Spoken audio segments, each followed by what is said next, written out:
A message I shouldn't have sent. My name is Clara. I'm 36 years old, and until recently, I had been married to Daniel for 7 quiet, stable years. We didn't have a broken marriage. There were no bitter arguments or raised voices. No slammed doors or dramatic exits. Just silence, the kind that builds up like dust in the corners, barely noticed until it dulls everything. We were steady, predictable. Each evening looked the same.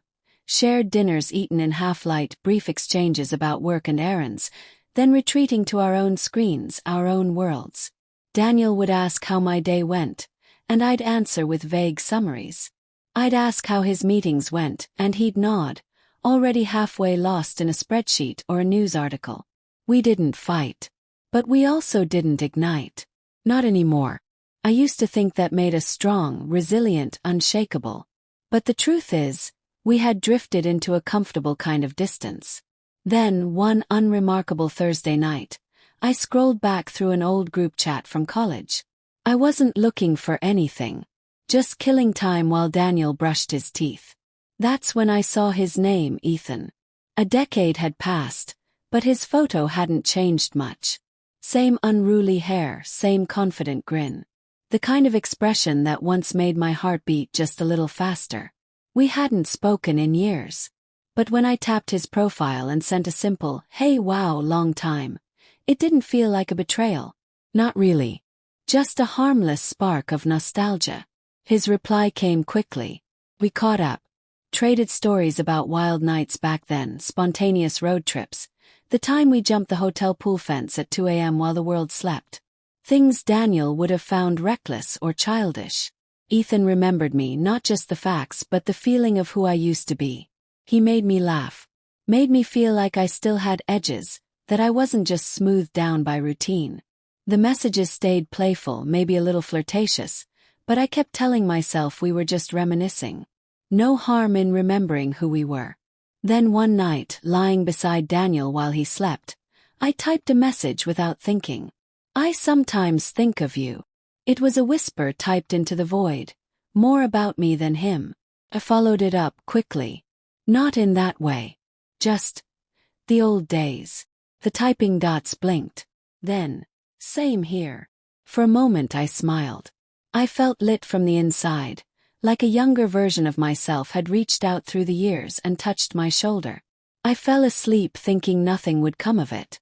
But by morning everything had changed. Daniel didn't greet me with his usual soft kiss on the forehead. He didn't ask if I wanted coffee. He sat in silence, his thumb scrolling slowly across his phone. I told myself it was stress. Just a bad mood. That evening he didn't come home. No message.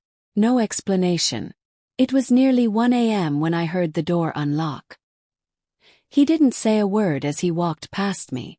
Just the quiet sound of the guest room door closing behind him. That click might as well have been a gunshot. By dawn he was gone. His drawers were half empty. His keys missing.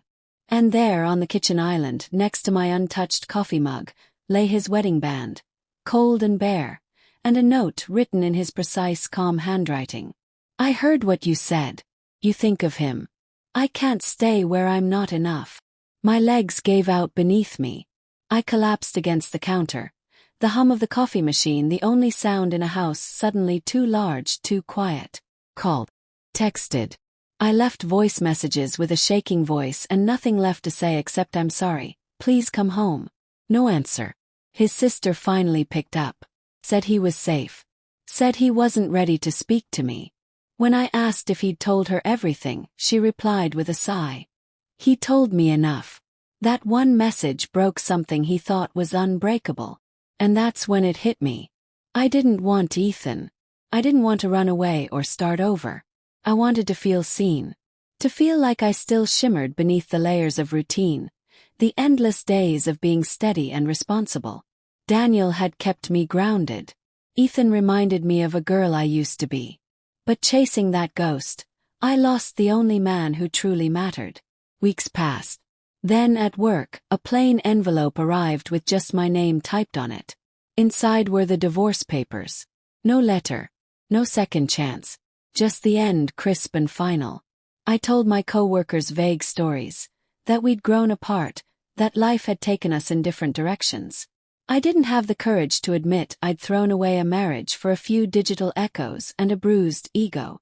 Ethan messaged again asking if I was okay. I didn't answer. The illusion had shattered. Whatever part of me had once wondered, what if, had vanished, replaced with a dull ache that no reunion could soothe. Months have passed now. I still wake up in the same bed, but it feels different. Bigger. Colder. I still go to work, make dinner, do all the things I always did. But everything's quieter now. And every time I instinctively reach for Daniel in the morning, I remember. He's not there. Sometimes I check his social media. He rarely posts. But when he does, there's a new lightness to him. A spark in his eyes. Caption that sounds more like healing than pain. He's building something new. Without me. If I could tell him just one thing, it would be this. I didn't want Ethan. I didn't want a different life. I just wanted to feel alive again. But I let one message, one moment of thoughtless longing, destroy everything I truly loved. And yes, Daniel, I still think of you.